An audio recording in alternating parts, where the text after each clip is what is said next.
Okay, सो semiconductor topic में हमने already 3 lectures complete कर लिए थे सेमीकंडक्टर्स में। सो प्रीवियस लेक्चर में हमने पीएन जंक्शन के सारे रिमेनिंग यूजेस देख लिए थे, ठीक है? तो उन पे जो भी क्वेश्चंस हैं, जो भी फॉर्मूले हैं, वो सारी चीज़ें आई गेस आप लोग कवर कर लिए। किसी को प्रीवियस लेक्चर में कुछ डाउट? किसी को प्रीवियस लेक्चर में कोई डाउट है क्या? ओके, चले। तो यार आज का जो टॉपिक है यार वो बहुत ही ज़्यादा इम्पोर्टेंट है। मतलब पूरा चैप्टर पे अगर मैं बात करूँ कि सेमीकंडक्टर में 1 to 5 लेक्चर्स होने वाले हैं। सेमीकंडक्टर टोटल 5 लेक्चर्स में कंप्लीट हो जाएगा। सो सेमीकंडक्टर में ये मानो कि 1 to 5 लेक्चर में कोई अगर सबसे इम्पोर्टेंट है, जैसे अगर मुझे सेमीकंडक्टर से एक क्वेश्चन देना है, तो सबसे ज़्यादा जो पॉसिबिलिटी है वो है लेक्चर नंबर 4 की। लेक्चर नंबर 4 से ही सबसे ज़्यादा क्वेश्चन आने की प्रोबेबिलिटी होती है। मतलब बाकी पूरे चैप्टर से चांसेस 50% है और केवल इस लेक्चर से चांसेस 50% है एग्जाम में क्वेश्चन आने की, ठीक है? और दोनों के लिए ही इम्पोर्टेंट है, जेई के लिए भी और नीट के लिए भी। तो थोड़ा-सा इस चीज़ को ध्यान में रखना है, ठीक है? टेस्ट में पूरा मॉडर्न फिजिक्स टिल सेमीकंडक्टर आने वाला है। 50% सेमीकंडक्टर रहेगा, बाकी प्रीवियस चैप्टर में से रहेगा। तो कल सेमीकंडक्टर कंप्लीट हो जाने वाला है। चलिए, तो सेमीकंडक्टर में हमने पीएन जंक्शन डायोड पढ़ लिया था, ये पीएन पढ़ लिए थे और इसके 4-5 यूजेस थे, वो सारे हमने पढ़ लिए थे जितने हमारे सिलेबस में है, ठीक है? अब हमें क्या काम करना है, 2 पीएन जंक्शन का कॉम्बिनेशन बनाना है। मतलब एक पीएन है और इस तरफ एक पीएन और लगा दें, तो ये 2 पीएन जंक्शन हो जाएंगे। But instead of taking 2 separate diodes, क्या किया जाता है कि इसको पी कर दिया जाता है। तो बेसिकली एक पीएन जंक्शन यहाँ पर बनेगा और एक पीएन जंक्शन यहाँ पर बनेगा, ठीक है? सो इसको बाइपोलर जंक्शन भी बोलते हैं। तो इस डिवाइस को जिसमें हम 3 सेमीकंडक्टर्स यूज करते हैं पीएनपी फॉर्मेट में या फिर एनपीएन फॉर्मेट में, इसको बोलते हैं ट्रांजिस्टर। तो आज का जो लेक्चर का टॉपिक है वो है ट्रांजिस्टर, ठीक है? चलिए तो स्टार्ट कर लेते हैं ट्रांजिस्टर्स।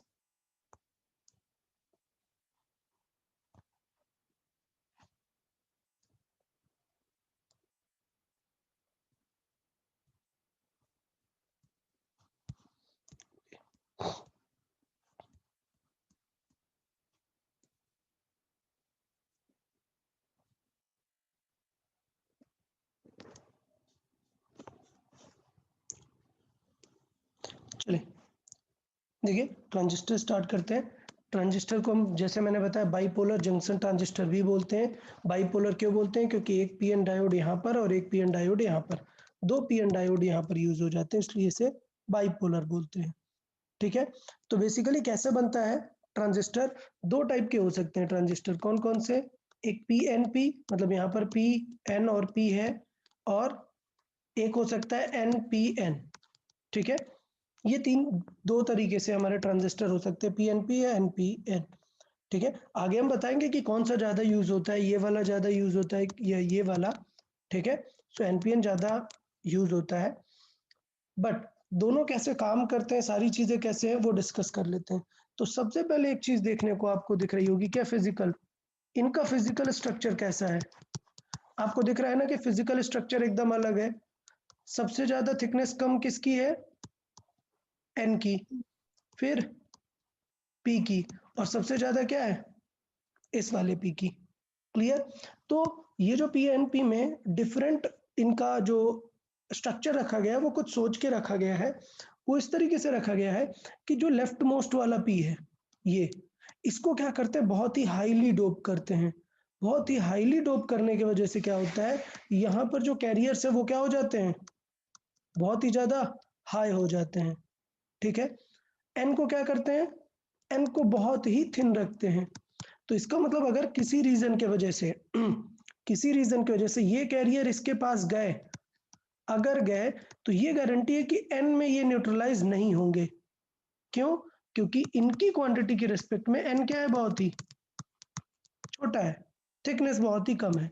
तो इस बेसिस पर, इनके प्रोसेस के बेसिस पे इनके नेम हमने दे दिए हुए हैं, ठीक है? तो सबसे लेफ्ट वाला क्या बन जाता है हमारा? एमिटर। एमिटर मतलब क्या है कि बेसिकली इसको इतना हाईली डोप किया जाता है कि जितने नंबर ऑफ कैरियर्स हैं वो कहाँ से स्टार्ट होंगे? एमिटर से स्टार्ट होंगे। ये बीच में जो रहता है इसको बोलते हैं बेस, और वो कैरियर्स जहां पर जाने वाले हैं उसको बोलते हैं क्या, कलेक्टर। तो बेसिकली इस पूरे ट्रांजिस्टर वाले सेक्शन में आज के लेक्चर में पूरा ई, बी और सी इसी पर बात होगी, एमिटर, बेस और कलेक्टर। किसी को कोई डाउट इसमें, इनका नेम कैसे रखा हुआ है, एमिटर, बेस और कलेक्टर?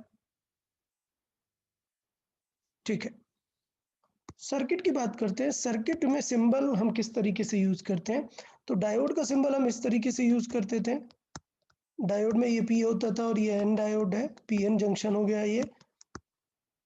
यहाँ पर 3 लेयर्स है, तो 3 लेयर्स को इस तरीके से डिफाइन करते हैं, ये एक लेयर और ये थर्ड। सबको समझ आया किस तरीके से इसके 3 जंक्शन दिखाते हैं? इस तरीके से, ये हुआ एमिटर, ये हुआ कलेक्टर और ये बीच वाला क्या हुआ, बेस। ठीक है, अब करंट के फ्लोइंग के बेस पे हम एक एरो भी लगा देते हैं ये चेक करने के लिए कि ये पीएनपी है या एनपीएन है। अच्छा, बड़ी सिंपल सी बात है, बताओ अगर पीएनपी होगा तो इसको हाईली डोप कर रहे हो ना, तो इसका मतलब चार्ज कैरियर क्या होता है, पॉजिटिव होता है या नेगेटिव वाला होता है? पॉजिटिव वाला, होल्स। सो बेसिकली पॉजिटिव इधर जाएगा, मतलब करंट कहाँ जाएगी, इस डायरेक्शन में।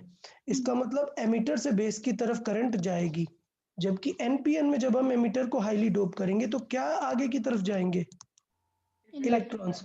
तो इसका मतलब करंट किस तरफ जाएगी, एमिटर से बाहर की तरफ जाएगी। तो इसका मतलब ये एमिटर से बाहर की तरफ को बता रहा है और ये अंदर की तरफ को बता रहा है। तो ये पीएनपी और एनपीएन का रिप्रेजेंटेशन हो जाता है।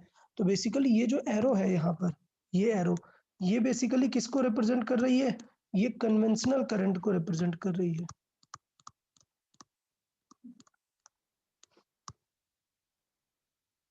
क्लियर सबको,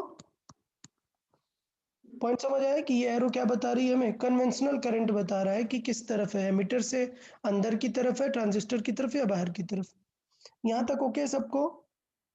अभी जस्ट स्टार्ट कर रहे हैं कि फिजिकल स्ट्रक्चर कैसा होता है। अब इसकी प्रॉपर्टीज के बारे में बात कर लेते हैं।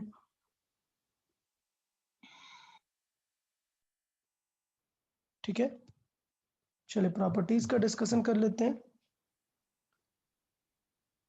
देखिए, तो प्रॉपर्टीज का जैसे मैंने आपको बताया पहले, सिंपल सी बात है, क्या एमिटर की खास बात क्या है कि ये बहुत ही ज्यादा हैवली डोप्ड होगा।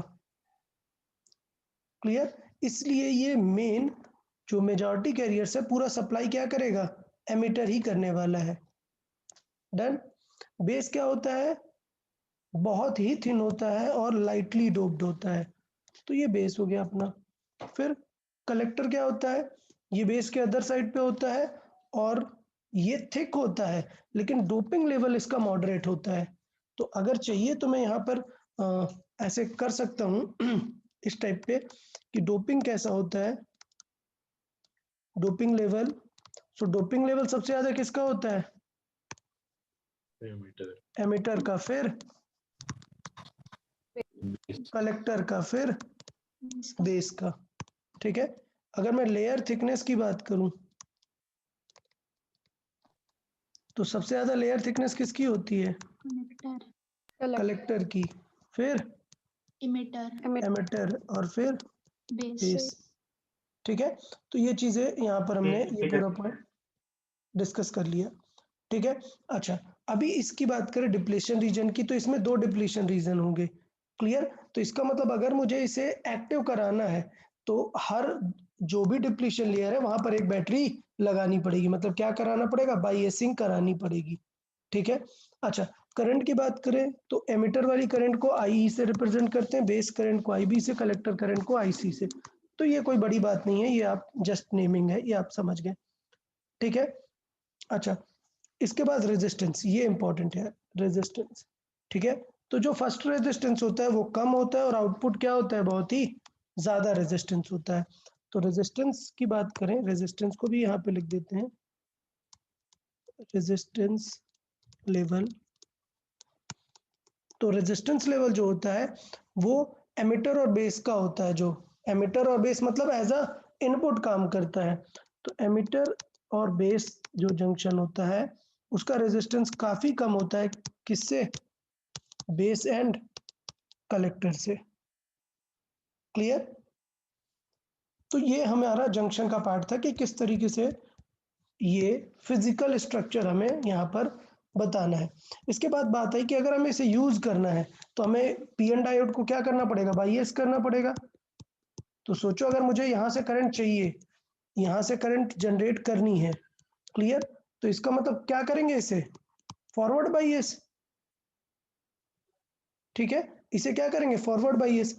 लेकिन सोचो इधर पीएन से समझते हैं, पीएन से अच्छा फील आता है क्योंकि पीएन से करंट की डायरेक्शन क्या होती है, पॉजिटिव की तरफ। सोचो करंट इस तरफ जा रही है, क्या, आई ई एमीटर की करंट। अब सोचो इसे भी मैंने अगर फॉरवर्ड बाईएस कर दिया तो इसकी करंट कैसे आएगी, इस तरफ। तो भाई ये कलेक्टर बना ही कहाँ, इसने तो उल्टा इस तरफ दे दी ना करंट, जबकि कलेक्टर का काम क्या है कि इधर आके वापस जाने चाहिए थे, इसे कलेक्ट करना चाहिए था और फिर ये वापस सर्किट में जाएंगे। इसका मतलब ये हुआ कि आप इसको एक्टिवेट नहीं करोगे, हम सिर्फ किसे एक्टिवेट करेंगे, इसको। इसका मतलब इसे हमेशा कैसा करेंगे, रिवर्स बाइस्ड। तो ये दूसरी चीज है जो आपको याद रखनी है कि ट्रांजिस्टर के कनेक्शन में जो सबसे कॉमन मेथड ऑफ बाइएसिंग है वो क्या है कि पहले को फॉरवर्ड बाइएस करते हैं एंड सेकंड को रिवर्स बाइएस्ड करते हैं। ये लाइन सबको समझ आ गई? एमीटर और बेस को क्या करते हैं, फॉरवर्ड बाइएस, और कलेक्टर और बेस को रिवर्स बाइएस्ड। डन। तो बेसिकली ये सिचुएशन देखने को आपको मिल जाएगी क्या, कि एक डायोड ये है और एक डायोड ये है। इस डायोड को फॉरवर्ड बाइएस करेंगे, मतलब इसे प्लस और इसे माइनस, ठीक। और इस डायोड को क्या करेंगे, रिवर्स बाइएस्ड, मतलब इसे प्लस और इसे माइनस। समझ आया? मतलब बैटरी लगाने का जो पैटर्न होगा वो बदल जाएगा। तो ये पता है ट्रांजिस्टर का फिजिकल स्ट्रक्चर सबको समझ में आ गया? हाँ और ये सिंबल समझ आ गया? हाँ सिंबल से पता चल जाता है कि वो पीएनपी है, एनपीएन है। ठीक है, बताओ पीएनपी में क्या होती है, करंट एमीटर से अंदर की तरफ जाती है, और जबकि एनपीएन में बिकॉज इलेक्ट्रॉन इस तरफ जाते हैं तो करंट किस तरफ कंसिडर की जाएगी, अपोजिट डायरेक्शन में। ठीक है, सो बेसिकली ये होल्स है और होल पॉजिटिव कैरियर होते हैं, तो इसलिए ये वाली करंट क्या होगी, फॉरवर्ड ही कंसिडर की जाएगी। ठीक है, चल। तो ये सिचुएशन हुई, हमारे फिजिकल स्ट्रक्चर की बात हुई। अब हम बात कर लेते हैं कि काम कैसे करता है ट्रांजिस्टर। ओके,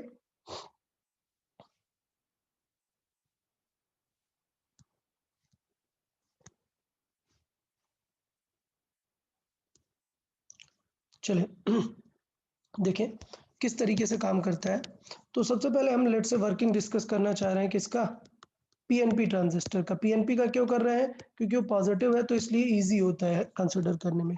अब समझे, पीएनपी का मतलब है ये पी पे, इसका नेम क्या है, एमीटर। एमीटर पे क्या सिचुएशन है, होल्स बहुत ही ज्यादा है क्योंकि हाईली डोप किया हुआ है। ठीक, तो अब क्या करते हैं, ये पी है तो इसे फॉरवर्ड बाईएस कनेक्ट करते हैं। कैसे कनेक्ट करते हैं, फॉरवर्ड बाईएस। हाँ, तो फॉरवर्ड बाईएस कनेक्ट किया तो इसका मतलब क्या होगा, इससे करंट आगे की तरफ मूव होगी, मतलब होल्स आगे की तरफ जाएंगे। याद है ना फॉरवर्ड बाईएस में? हाँ ठीक, अच्छा। अब प्रॉब्लम ये है कि सपोज इससे कुछ होल्स जा रहे हैं, लेट से 100% होल्स गए। दिक्कत ये है कि ये बहुत ही थिन होता है, ये फिगर में नहीं बनाया है, इसके रेस्पेक्ट में ये क्या होता है, बहुत ही थिन होता है। तो अगर यहाँ से 100 होल्स जा रहे हैं तो इतना इसके पास टाइम ही नहीं होता है कि यहाँ पे होल्स न्यूट्रलाइज हो जाए। समझ आया? तो होता क्या है कि थोड़े बहुत इलेक्ट्रॉन, ये ब्लैक कलर क्या है, इलेक्ट्रॉन, यहाँ पे चाहिए तो ये बना देते हैं कि ये है होल, ठीक है, और ये है इलेक्ट्रॉन।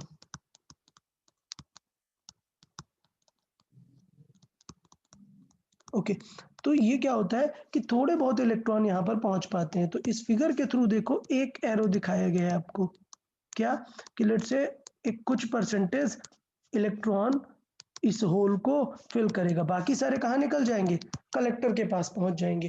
तो इसका मतलब क्या होगा कि यहाँ से इलेक्ट्रॉन उनको न्यूट्रलाइज करने के लिए आएंगे। इसका मतलब क्या हो जाएगा, करंट फ्लो वहां पर हो जाएगा। क्लियर?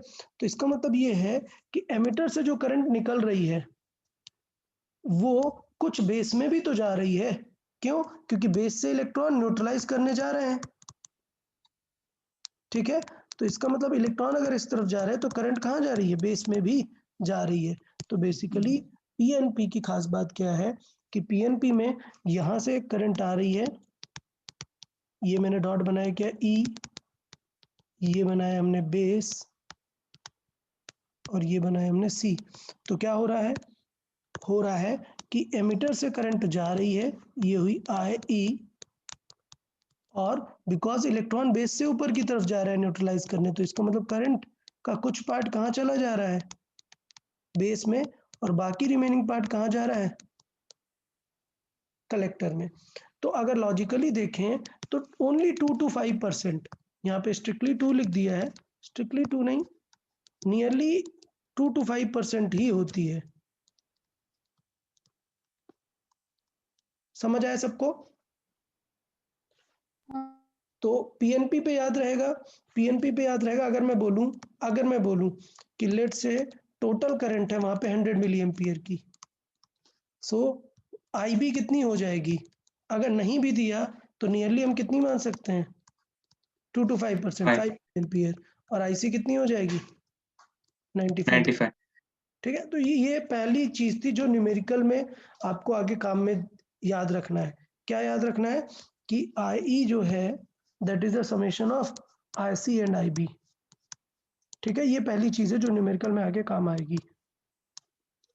बताओ पीएनपी के वर्किंग में किसी को कोई डाउट? अच्छा हाँ, ये बताना भूल गया कि इससे भी तो करंट इधर जा सकती है ना, बट नहीं जाएगी। क्यों? क्योंकि इसको कैसा कनेक्ट किया है हमने, रिवर्स बाइस्ड। तो ये थोड़ा सा ध्यान देना है कि ये पहले सर्किट को हमने कैसा किया है, फॉरवर्ड बाइस। इसका मतलब अगर हम वोल्टेज लगाएंगे तो करंट जाएगी, और इसको हमने कनेक्ट किया है कैसे, रिवर्स बाइस में। तो चाहे कितना भी वोल्टेज लगाओ करंट जाएगी क्या, नहीं। अब कितना का मतलब ये नहीं कि आप ब्रेक डाउन करा दो सो कंसिडरिंग कि ब्रेक डाउन से कम है तो ये सिचुएशन रहेगी। क्लियर सबको, फॉरवर्ड बाइस और रिवर्स बाइस क्यों किया?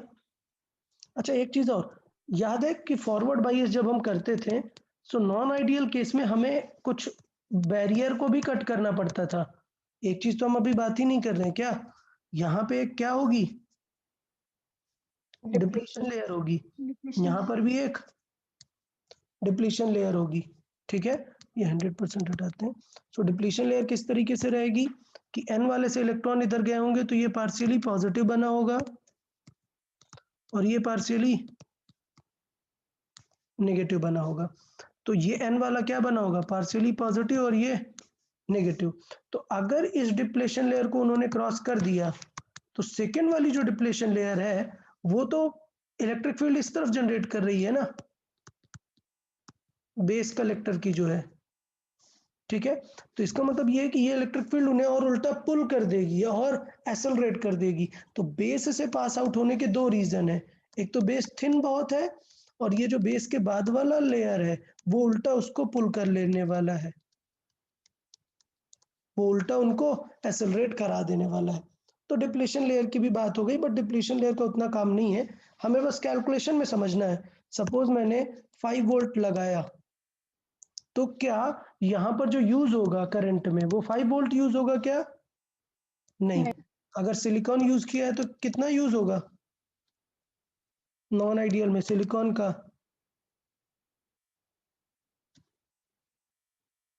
सिलिकॉन का याद नहीं है भाई? क्या बताया यार तुम लोग, मतलब लेक्चर रिवाइज बिल्कुल नहीं कर रहे हो क्या? दो चीजें बताई हैं सिलिकॉन में, क्या दो चीजें बताई हैं, एक बैरियर पोटेंशियल और एक बैंड गैप वाला। बैरियर पोटेंशियल कितना होता है सिलिकॉन का, याद आ रहा है कुछ? बैरियर पोटेंशियल से 0.7 volt, energy gap 1.1 electron volt, germanium का 0.3 volt, energy gap 0.7 electron volt. याद आ रहा है या नहीं? यार याद रखो, बाय द वे एग्जाम में दे देता है, बट फिर भी याद रखो, ठीक है, एक आइडिया बेटर रहेगा आप लोग को। तो यार वर्किंग समझ आया पीएनपी का, फॉरवर्ड और रिवर्स बायस का यूज, और आईबी वाले करंट का भी हमें ध्यान देना है। चले,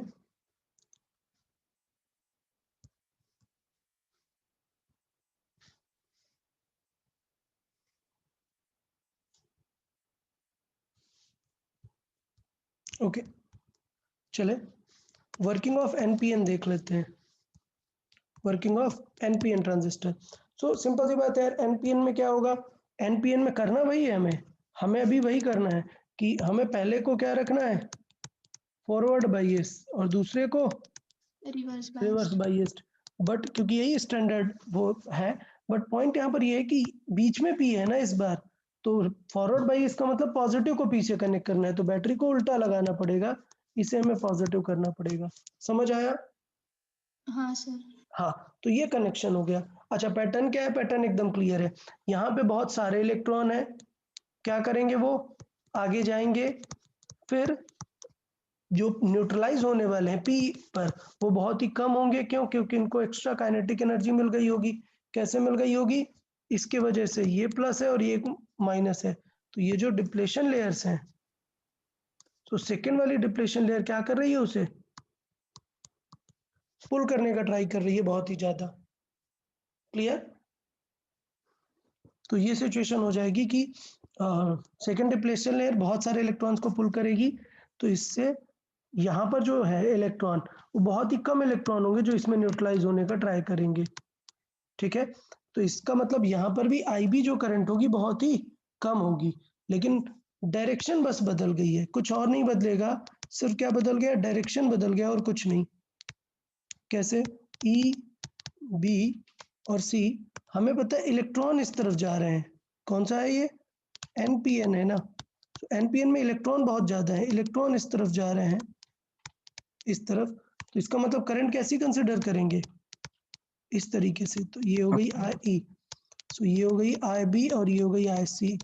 तो अभी भी देखो रिलेशन तो यही होल्ड होगा ना, सिर्फ क्या स्विच हो गई है, डायरेक्शन, रिलेशन तो अभी यही वाला ही रहेगा। किसी को कोई डाउट क्या इसमें, बताएं यार, ये समझा? हाँ, तो इसमें रिलेशन तो यही रहेगा, कोई टेंशन वाली बात नहीं है। बट अब काम की बात पे आते हैं कि यार एनपीएन ज्यादा बेटर होगा या पीएनपी ज्यादा बेटर होगा? आपको क्या लगता है, एनपीएन ज्यादा बेटर होगा या पीएनपी? दोनों में कैरियर कौन है? एनपीएन में मेजॉरिटी कैरियर कौन है? होल्स। सॉरी, पीएनपी में मेजॉरिटी कैरियर कौन है? होल्स। होल्स। और एनपीएन में इलेक्ट्रॉन। इलेक्ट्रॉन्स। क्या लगता है कौन ज्यादा इजी होता है कंडक्ट कराना, इलेक्ट्रॉन। इलेक्ट्रॉन या होल? इलेक्ट्रॉन, क्योंकि उनका मोबिलिटी ज्यादा होता है।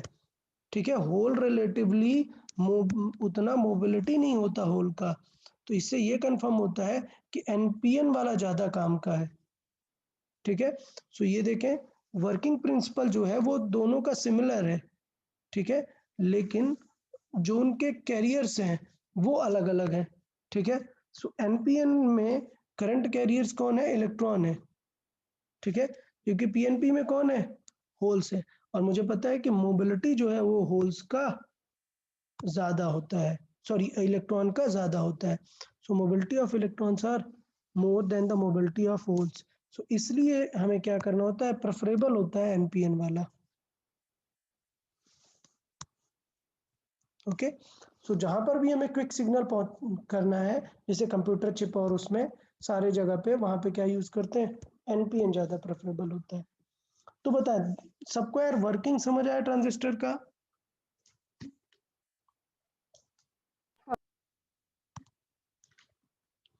ओके, सो ट्रांजिस्टर में ऐसा कुछ बहुत टफ सा नहीं है, सिंपल सी बातें हैं, बस थोड़ा सा वर्किंग जो है वो अलग अलग है, वो थोड़ा सा हमें ध्यान दे लेनी है चीज़ों को।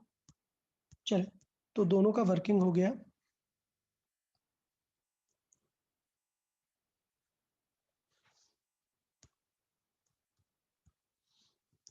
ओके, अब बात करना है कि उनके कनेक्शन कैसे कर सकते हैं, क्योंकि जो मैंने रेफरेंस यहाँ पर लिया है वो रेफरेंस मैंने कैसा लिया हुआ है, आपने गौर किया होगा किसको हमने बीच में रखा है दोनों फिगर में, बेस को, बेस को बीच में रखा है ना, तो बेस को बीच में रखा है, लेकिन कनेक्शन हम अलग अलग भी कर सकते हैं। सो एमीटर, बेस और कलेक्टर रहेंगे ये हमेशा ऐसे ही, ठीक है, एमीटर, बेस और कलेक्टर, लेकिन कनेक्शन अलग अलग हो सकते हैं। मतलब आपको एक तो कॉमन करना पड़ेगा, तो सोचो आपने कनेक्शन किया ऐसा और बेस को क्या कर दिया, कॉमन बना दिया, बेस को क्या बना दिया, कॉमन, दोनों टीम में रहेगा ये, और ये कलेक्टर, तो एक बैटरी यहाँ पर यूज कर सकते हो और एक बैटरी यहाँ पर, एक सर्किट ये हो गया। बट जरूरी नहीं है ना, सपोज हमारा मन है किसे कॉमन करने को, ई को कॉमन करना है, तो ई को कॉमन करना है तो एक बैटरी तो यहाँ आ जाएगी, लेकिन दूसरा क्या रहेगा, ई को हमने कॉमन किया है तो ई और बी को कनेक्ट कर देंगे, तो एक बैटरी क्या आ जाएगी, यहाँ पर आ जाएगी। तो इसका मतलब ये होगा कि स्ट्रक्चर बदलेगा डिफरेंट डिफरेंट कॉन्फ़िगरेशन के अकॉर्डिंग। तो देखें, बेसिक जो ट्रांजिस्टर्स होते हैं उनके कॉन्फ़िगरेशन क्या क्या हो सकते हैं। पहली बात ये समझ आई कि एनपीएन में और पीएनपी में कौन सा ज़्यादा प्रेफरेबल रहेगा, एनपीएन। अच्छा, अब इसके बाद आएगा कि उनका कनेक्शन कौन सा ज़्यादा प्रेफरेबल रहेगा। तो यार कनेक्शन तीन टाइप के हैं, तीन उन पे पोल्स हैं, तो तीनों को हम कॉमन ले सकते हैं। तो अभी हमने जो सीखा है, देखा है, वो कौन सा देखा है अभी, कॉमन बेस कॉन्फ़िगरेशन। क्या, जिसमें हमने मेन किसे कॉमन किया है, बेस को, इसका मतलब हम एक बैटरी कहाँ कनेक्ट करेंगे, यहाँ, और एक बैटरी कनेक्ट करेंगे यहाँ। समझ आया सबको, ठीक, ओके। कुछ कॉन्फ़िगरेशन होंगे जैसे कॉमन एमिटर, ठीक है, तो कॉमन एमिटर मतलब क्या है, फिर एक बैटरी कहाँ लगाएंगे, यहाँ पर, और दूसरी बैटरी यहाँ पर। समझ आया यार, पॉइंट सबको समझ आ गया ना। हाँ, ये जो थर्ड वाला है कॉमन कलेक्टर, ये बिल्कुल यूज नहीं होता, ये सिर्फ एक मैथमेटिकल पॉसिबिलिटीज है, लेकिन सबसे ज्यादा जो यूज होते हैं वो कौन से होते हैं, सीबी और सीई, याद रहेगा, कॉमन कलेक्टर ज्यादा यूज नहीं होता है, ठीक। तो ये जो इनपुट वोल्टेज है इनके नेम हमें डिफाइन करने पड़ेंगे कि हम किस तरीके से करते हैं। तो जब हम बेस को कॉमन करेंगे, याद रखें, हम क्या कर रहे हैं, बेस को कॉमन ले रहे हैं, तो इस वाले वोल्टेज को हम क्या कर सकते हैं, लिख सकते हैं VEE, क्योंकि बेस क्या है, कॉमन है, हट गया, बेस क्या हो गया, कॉमन है, हट गया। EE रिप्रेजेंट कर रहा है कि ये वोल्टेज कहाँ पे है, मेन, एमिटर का मेन है, समझा। अच्छा, तो इसका मतलब समझ गए, इसका नेम क्या होगा, आउटपुट वोल्टेज का VCC। तो इस बार अगर हमने एमिटर को कॉमन लिया है तो इसका नेम क्या देंगे फिर, इसका नेम VB, बस, डबल बी, ठीक है। आगे आपको पता चलेगा कि डबल क्यों यूज कर रहे हैं, इसका क्या हो जाएगा, सेम VCC, ठीक है। ये VBB इसको इतना यूज करते ही नहीं है, VEE। चलो, कोई डाउट इसमें कुछ, देखिए यहाँ पे लिखा भी है, out of these three first two are commonly used in practice. Clear, सबके अपने अपने कुछ बेनिफिट्स हैं और कुछ एडवांटेज और डिसएडवांटेज हैं, ठीक है, सारे टाइप के। तो वो आगे हम डिटेल में डिस्कस करेंगे कि सीबी में क्या कब यूज करना होता है और सीई कब यूज करना होता है, डन। जिसमें सबसे ज्यादा इंपॉर्टेंट ये है सीई, इसका बहुत ही अच्छे अच्छे काम है, सीई के काफी अच्छे काम है, सीबी भी हमें डिस्कस करना है, क्लियर। ओके, तो समझे कि अगर मैंने बात किया कि हमें ये दो मेन यूज होने वाले हैं, कॉमन एमिटर और कॉमन बेस, तो क्या करते हैं कि इसका बिहेवियर क्या होगा वो हम ड्रॉ करके चेक कर लेते हैं। ओके, तो ये बात जैसे यहाँ पर मैंने बताई कि ट्रांजिस्टर कनेक्शन में एमिटर को हमेशा कैसे कनेक्ट करते हैं, फॉरवर्ड बायस करते हैं, और कलेक्टर वाले को रिवर्स बायस करते हैं। ठीक है, ये जो है इन पे हम दो टाइप के कैरेक्टरिस्टिक कर्व बना सकते हैं, एक होता है इनपुट कैरेक्टरिस्टिक कर्व और एक आउटपुट कैरेक्टरिस्टिक कर्व। मतलब दो वोल्टेज लगा रहे हैं ना हम, तो इसका मतलब क्या होगा, दो तरीके से हम देख सकते हैं। क्या करेंगे, एक बार इसे कांस्टेंट करके इसे वेरी करके देखेंगे कि क्या बदल रहा है। ठीक है, और एक बार इसे कांस्टेंट रख के इसे वेरी करके देखेंगे कि क्या बदल रहा है। आइडिया समझ आया सबको? तो दो वर्ड आपको हमेशा याद रखना है, क्या कि ये जो फॉरवर्ड बायस है उसको बोलते हैं हम क्या, इनपुट, और ये जो रिवर्स बायस्ड वाला है इसको क्या बोलते हैं, आउटपुट। तो जब मैं इसे फिक्स रखूंगा और इनपुट चेक करूंगा तो उसका नेम क्या हो जाएगा, इनपुट कैरेक्टरिस्टिक।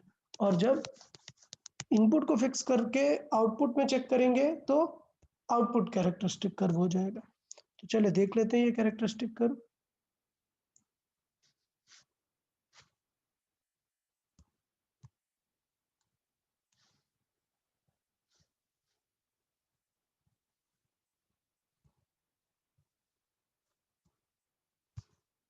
ओके, चलिए सबसे पहले हम कौन सा कनेक्शन देख रहे हैं, सीबी कनेक्शन मतलब कौन सा, collector base. Collector base. CB का मतलब है कॉमन बेस, ये। ठीक है, यहाँ पर हम कॉन्फ़िगरेशन देखना चाह रहे हैं कि कैसे कनेक्ट करेंगे।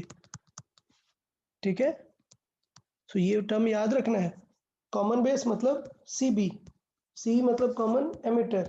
ठीक है, तो इस बार हमने क्या सेम रखा है, बेस सेम रखा है। ठीक है, अच्छा, बेस सेम रखा है तो पहले को क्या करेंगे, फॉरवर्ड बायस पीएनपी है। पीएनपी हम क्यों पिक करते हैं, क्योंकि एक्सप्लेनेशन इजी होता है, क्योंकि in the direction of carrier से ही क्या होती है, करंट होती है। तो इसलिए एग्जांपल के लिए हम पीएनपी यूज करते हैं। तो क्या होगा, आई करंट फ्लो होगी पहले वाले डायोड से ऐसे। ठीक है, और दो पार्ट जाएंगे, एक इधर और एक इधर। तो इसको बोलते हैं इनपुट और इसको बोलते हैं अपना आउटपुट। ठीक है, तो देखिए कैरेक्टरिस्टिक कर्व क्या होते हैं, इस पे किस टाइप के क्वेश्चंस हो सकते हैं। तो इनपुट कैरेक्टरिस्टिक और आउटपुट कैरेक्टरिस्टिक। इनपुट कैरेक्टरिस्टिक क्या है, it represent the variation of emitter current with emitter voltage at constant collector voltage. Clear? तो इसका मतलब ये है कि इसे हमने क्या किया इस बार, कांस्टेंट किया है, और चेक करेंगे कि ये अगर मैं चेंज करूंगा तो फिर करंट कितनी चेंज होगी। समझ आया, इनपुट मतलब समझ आया, इनपुट कैरेक्टरिस्टिक। इसे क्या करेंगे, इसे कांस्टेंट करेंगे और इसको बढ़ा के चेक करेंगे कि करंट कैसे वेरी कर रही है। समझ आया? अच्छा, तो लेट से इसको मैं पहले जीरो अगर रिवर्स बायसिंग करूं, जीरो मतलब कुछ भी वोल्टेज नहीं लगाया, तो ग्राफ कुछ ऐसा देखने को मिलता है। यहाँ पर अगर मैं -10 वोल्टेज, माइनस समझ गए ना क्यों लिखा है, रिवर्स बायसिंग कर दूं 10 वोल्टेज की, तो कुछ इस तरीके का ग्राफ मिलता है। अब देखो ग्राफ यहाँ से स्टार्ट हो रहा है, कोई मुझे एक्सप्लेन कर सकता है क्यों ऐसा होता है?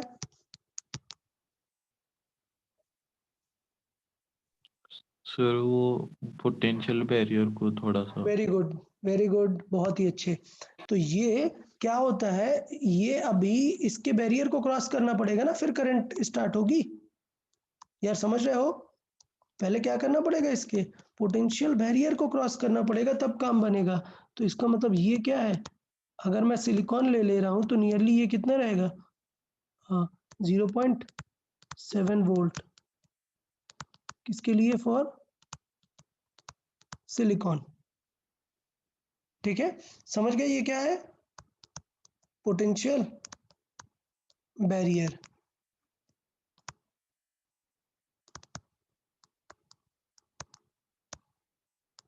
ठीक है।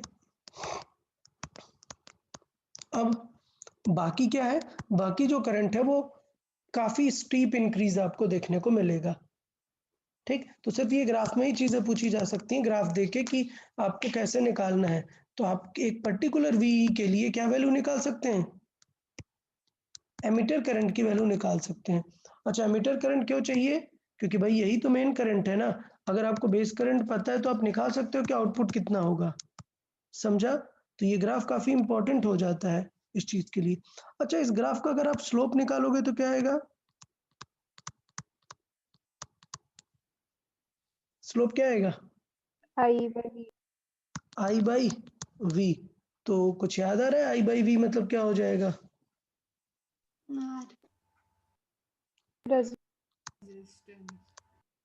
आर होगा, आई बाई वी आर होगा।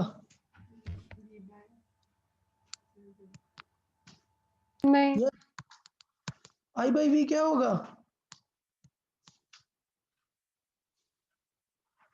अरे यार v is equal to I R, तो आई बाई वी 1/r नहीं होगा। हाँ। तो इसका मतलब ये है कि ये ग्राफ तो बहुत स्टीप दिख रहा है ना, मतलब स्लोप क्या है, बहुत ही ज्यादा है। स्लोप कैसा है, हाई है। तो इसका मतलब क्या होगा, इसका मतलब रेजिस्टेंस क्या होगा, कम। कम होगा। और याद है कहीं पे मैंने अभी जस्ट ये लाइन एक्सप्लेन की थी, क्या क्या लाइन थी, स्टेटमेंट क्या था, ईबी का कम होता है। हाँ, इनपुट का रेजिस्टेंस कम होता है और आउटपुट का रेजिस्टेंस ज्यादा। ज्यादा होता है। ये नियरली मतलब 0.1 to 1 किलो ओम तक ही रहता है, ठीक है, और इसका 100 किलो ओम्स तक जाता है। तो रीजन समझ आया, इनपुट कैरेक्टरिस्टिक का रीजन समझ आ गया। अच्छा, आउटपुट देखें। आउटपुट मतलब हम क्या चेक करते हैं, it represents the variation of collector current. Output मतलब कौन सी करंट चेक करेंगे, collector current with collector voltage. और इस बार किसी को फिक्स रखा है, करंट को फिक्स रखा है, एमीटर की करंट। अच्छा, अब ये बताओ, मैंने ये मतलब स्टेटमेंट में वोल्टेज क्यों नहीं फिक्स रखा, क्योंकि वोल्टेज अगर फिक्स रख देंगे तो फिर अगर ये वोल्टेज कम हुआ तो करंट ही नहीं आगे जाएगी ना। सो इंस्टेड ऑफ वोल्टेज किस चीज को कांस्टेंट माना जाता है, करंट को, जिससे आई ही नहीं बढ़ रही है। दोनों सेम रिलेटेड है, बट वीई क्यों नहीं लिखते, क्योंकि अभी बैरियर पोटेंशियल को क्रॉस नहीं किया ना, तो इसलिए ई के जगह क्या यूज करते हैं, एमिटर करंट का टर्म यूज करते हैं कि क्या होगा। चले तो देखें क्या सिचुएशन होगी आउटपुट में, अगर हम जीरो करंट दे रहे हैं, ठीक है, तो कुछ इस तरीके से कलेक्टर करंट हमें मिलती है।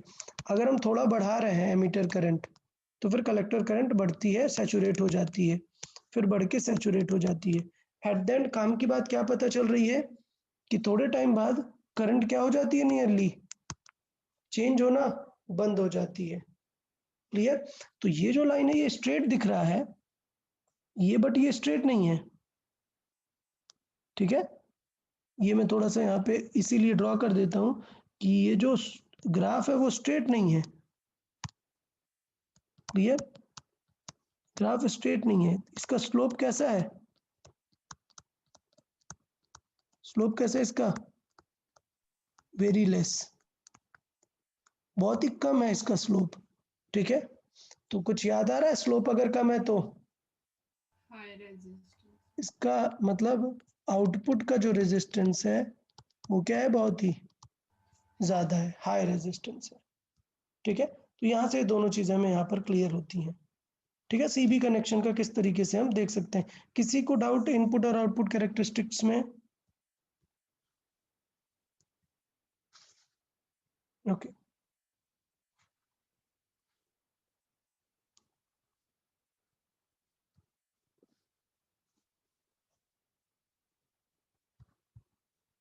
देखें,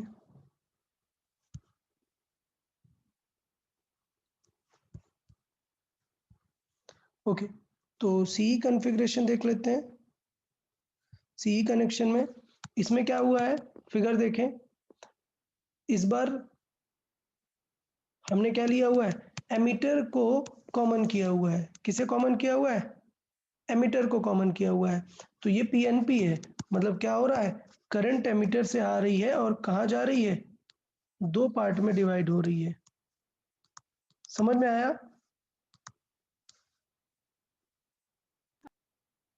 ओके, तो ये हो गया आईबी और आईसी। ठीक, अब इसका मतलब इसे इनपुट बोलेंगे और इसको आउटपुट बोलेंगे। तो इसका मतलब हमें जब इनपुट कैरेक्टरिस्टिक चेक करना है तो किसे किसे हम कांस्टेंट करेंगे, बताएं? VC हाँ, तो इसे कांस्टेंट करेंगे और चेक किसे करेंगे, I कौन सा वाला है, B बी को, क्योंकि वहां पर एमीटर हट जाएगा, जो कॉमन है उसे हटा देते हैं। So it represents the variation of I B with V B.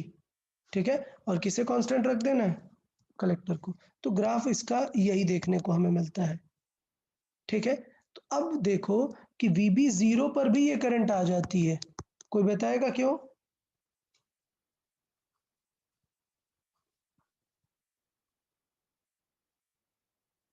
इस पे ऐसा क्यों होता है?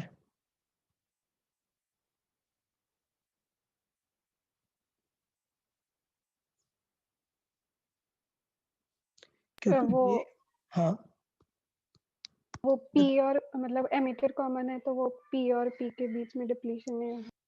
एग्जैक्टली पॉइंट यहाँ पर ये है कि जब हम पी एन पी पे देख रहे हैं तो हमें इसके लिए चाहिए होता है, लेकिन जब हम बेस करंट देख रहे हैं तो यहाँ पे तो कोई वो नहीं है ना, बैरियर पोटेंशियल।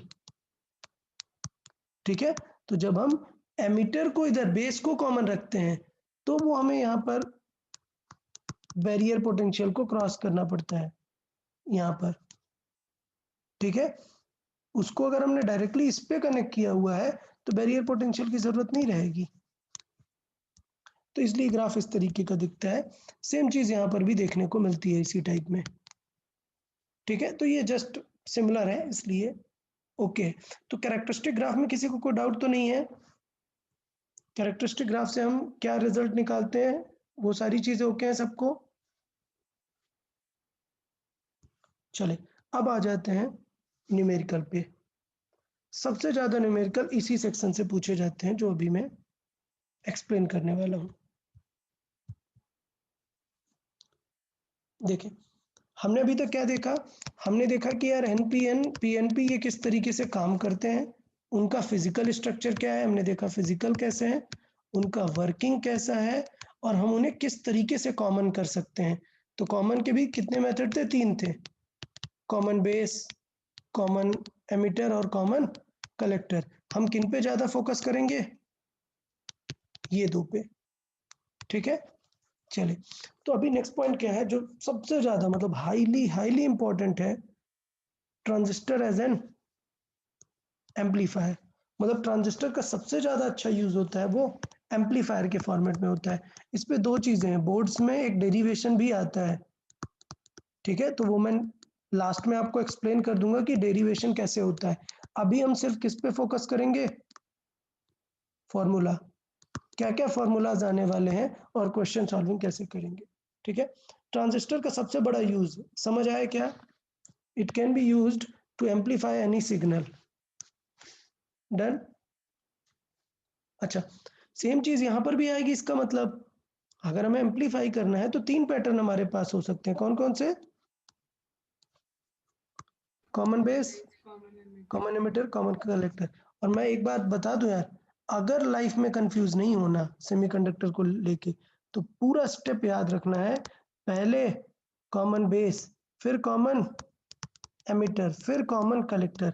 ये सीरीज मत भूल जाना, क्योंकि अगर ये सीरीज भूलोगे तो पक्का कुछ ना कुछ गड़बड़ कर दोगे। ठीक है, तो थोड़े से याद रखना है कि पहले कॉमन बेस, एमिटर, फिर कलेक्टर।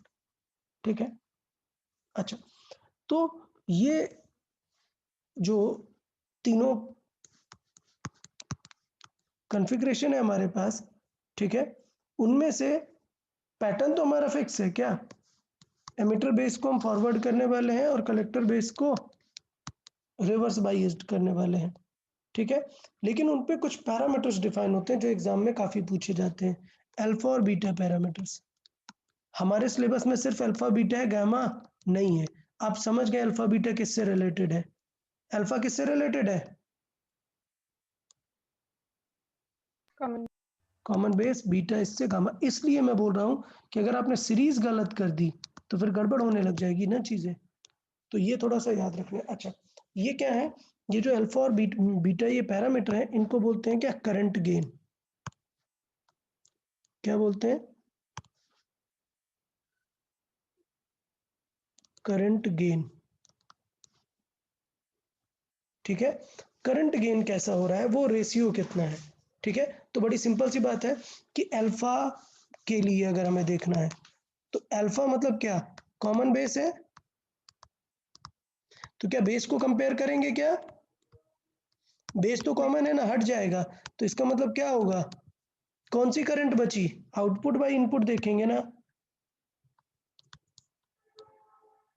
अपॉन आ इनपुट, यही तो होगा ना गेन। गेन मतलब समझे?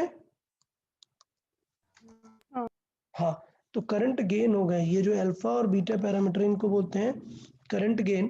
तो करंट गेन हो गया आउटपुट बाय इनपुट, और बीच सिंपल बताया ना कि आउटपुट क्या होता है? कॉमन बेस मतलब बेस हट गया है, तो आउटपुट तो हमेशा क्या है? कलेक्टर, और इनपुट क्या है इस बार? एमिटर, ठीक है। तो यार अब बीटा भी आप समझ गए। बीटा मतलब अगर कॉमन बेस हो गया तो, सॉरी, बीटा मतलब कॉमन एमिटर। तो अगर कॉमन एमिटर हो गया तो इसका मतलब क्या हट जाएगा? भी ई हट जाएगा। सो इसका मतलब इनपुट आउटपुट में क्या है? कलेक्टर में। तो आए आउटपुट तो फिक्स रहेगी, कलेक्टर करंट रहेगी, और ये इनपुट। तो यार इसमें जो भी है अभी याद कर लेना है, ऐसा कुछ बहुत बड़ा प्रेशर वाली बात नहीं है कि आपको बहुत याद करने की जरूरत है, डायरेक्टली समझ में आ रहा है। कलेक्टर ओवर बेस रहने वाला है, और इन तीनों का रिलेशन किससे आएगा? इस वाली लाइन से हमेशा। तो कभी भी आपको करंट गेन फैक्टर पता है तो इसका मतलब इन दोनों में रिलेशन पता है, तो थर्ड कहाँ से निकालेंगे? इस वाले फॉर्मूले से, कि जो एमीटर होता है वो दोनों का समेशन होता है। अच्छा, इस पे एक इंपॉर्टेंट वाली बात, हमें पता है कि आईबी कितना होता है? 1 to 5%। इसका मतलब IC is how much percent? 95% of I. तो इसका मतलब अल्फा की जो वैल्यू आएगी वो कैसी रहेगी? 95 to 99% के आसपास ही रहेगी, ठीक। अच्छा, बीटा मतलब क्या है? आईबी तो बहुत ही स्मॉलर नंबर है ना, तो जब छोटे नंबर से डिवाइड करोगे तो वैल्यू क्या हो जाएगी? यार छोटे नंबर से बढ़ जाएगी ना वैल्यू, तो ये सिचुएशन हमारी रहेगी। तो ये थोड़ा सा आपको याद रख लेना है कि कम कौन होता है, अल्फा और बीटा।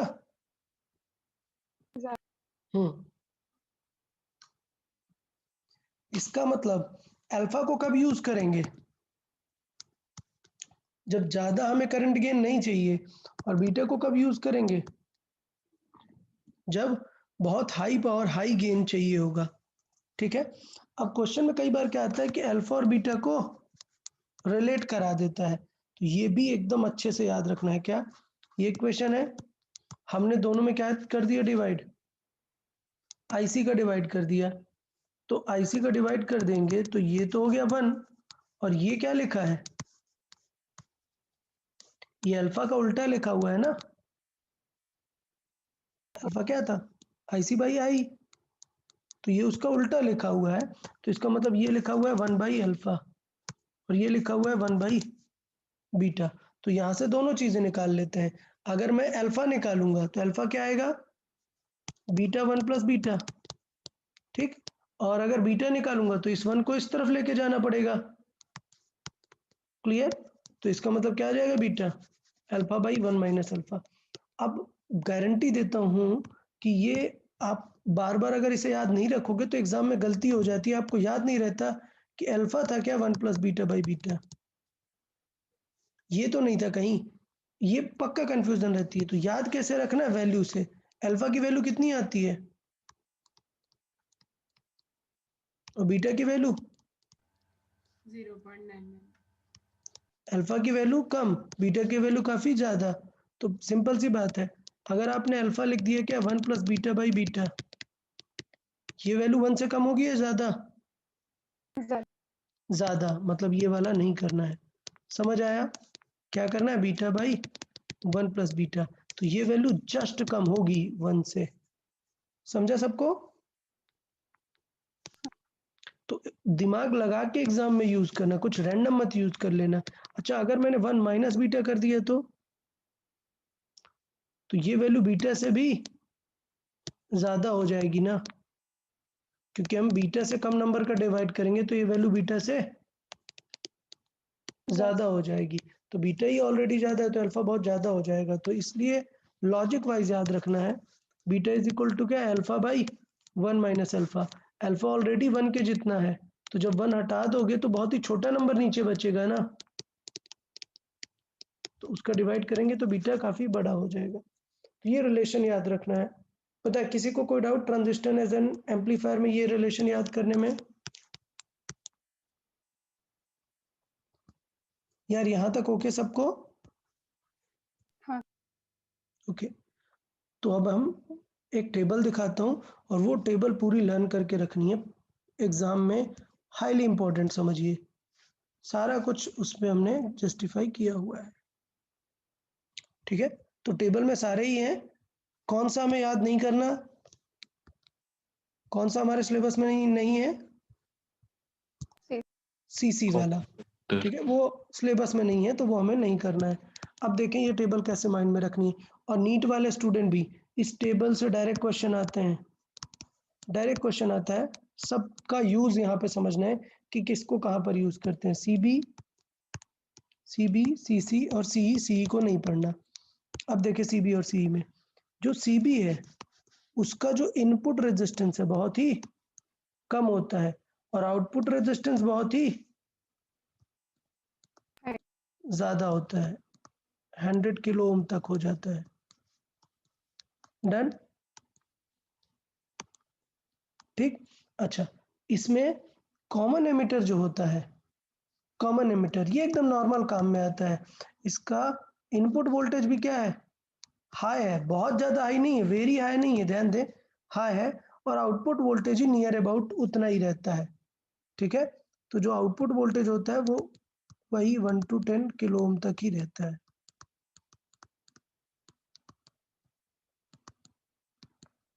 तो ये रेजिस्टेंस के बारे में याद रहेगा सबको? ओके, चले। उसके बाद क्या है? Current gain. Current gain common base में क्या होता है? कॉमन बेस में बी हट जाएगा, तो कॉमन बेस के लिए क्या डिफाइन है? अल्फा। अल्फा क्या हो जाएगा? आईसी बाय आई, और वो 1 से कम होगा। तो मुझे लगता है अल्फा समझ आ गया। बीटा समझ आया? हाँ। बीटा क्या होगा? आईसी बाई आई बी, ये 1 से ज्यादा होता है काफी। लेट से गामा भी देख लें, अगर हम देखना चाहे तो क्या हो जाएगा? कॉमन कलेक्टर है तो क्या हट जाएगा इस बार? सी हट जाएगा, ठीक है?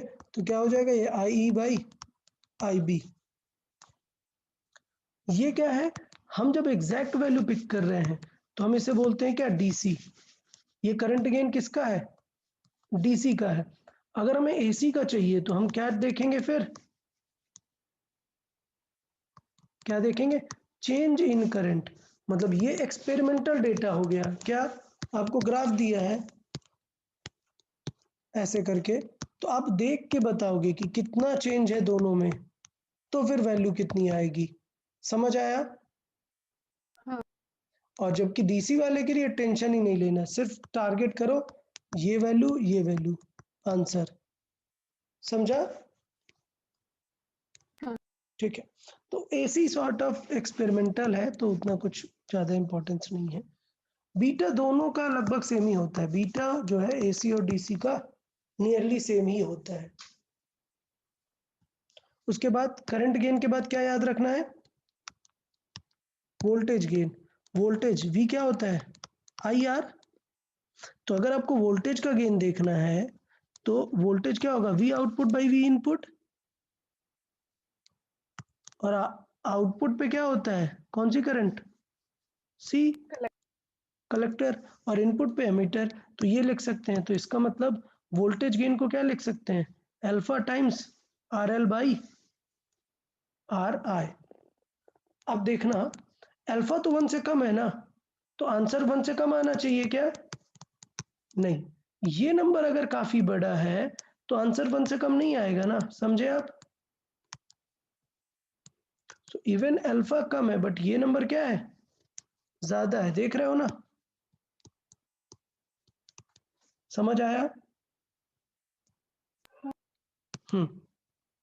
सेम चीज इसमें कर सकते हैं।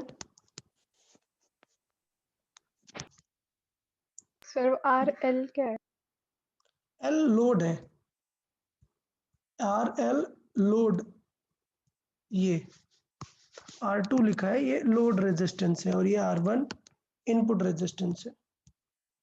ठीक है, नेक्स्ट डेरिवेशन में मैं एक्सप्लेन कर देता हूँ, अभी रुकेंगे, डेरिवेशन में सारी चीजें लिख के वहां पे आ जाएगा। ये समझ है ना, आउटपुट मतलब ये लोड, और I मतलब इनपुट वाला है।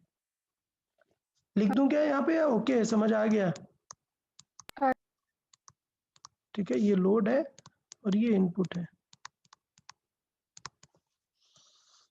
ओके, पावर गेन, पावर मतलब क्या हो जाएगा, V square, sorry VI, power क्या हो जाएगा,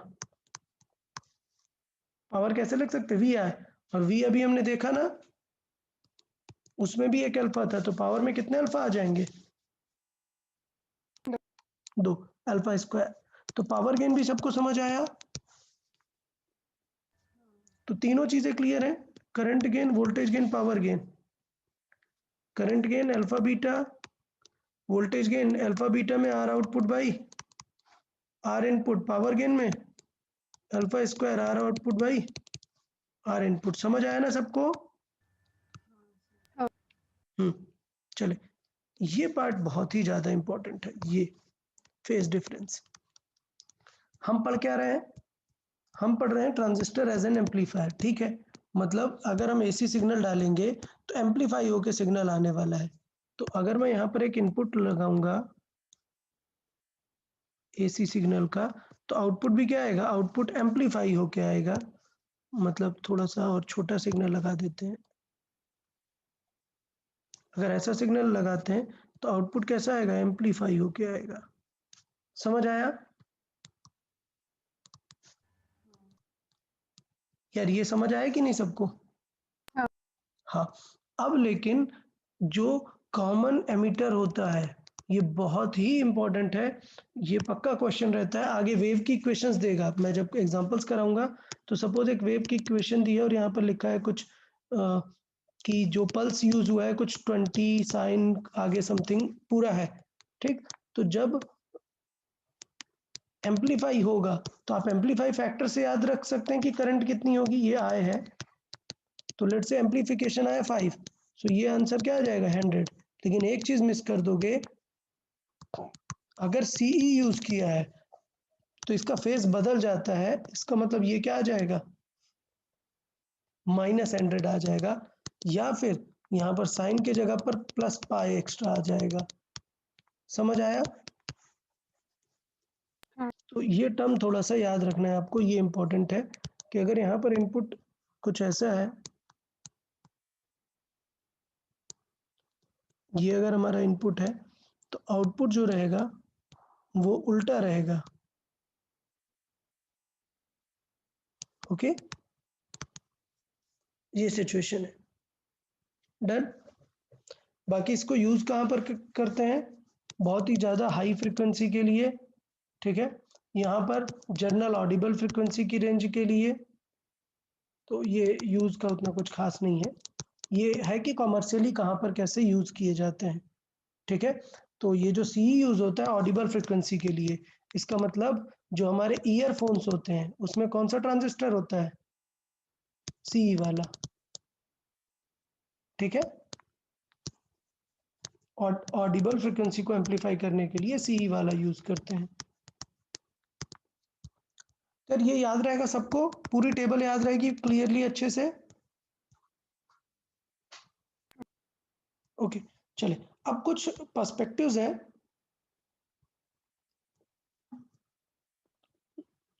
जैसे एक टर्म है वो काफी फेमस होता है और इस पे नीट में, जेई में तो अभी क्वेश्चन नहीं आया इस पे, नीट में प्रीवियस ईयर में एक बार आ चुका है, तो ये टर्म भी हम सीख लेते हैं। देखिए टर्म है हमारा ट्रांसकंडक्टेंस। क्या है? ट्रांसकंडक्टेंस, समझे? जीएम से रिप्रेजेंट करते हैं। अभी तक ये सारे समझ में आ गए सबको? ये टर्म अल्फा बीटा, ठीक है। ट्रांसकंडक्टेंस जो है ये किस चीज को बताता है? कंडक्टेंस को बता रहा है बेसिकली।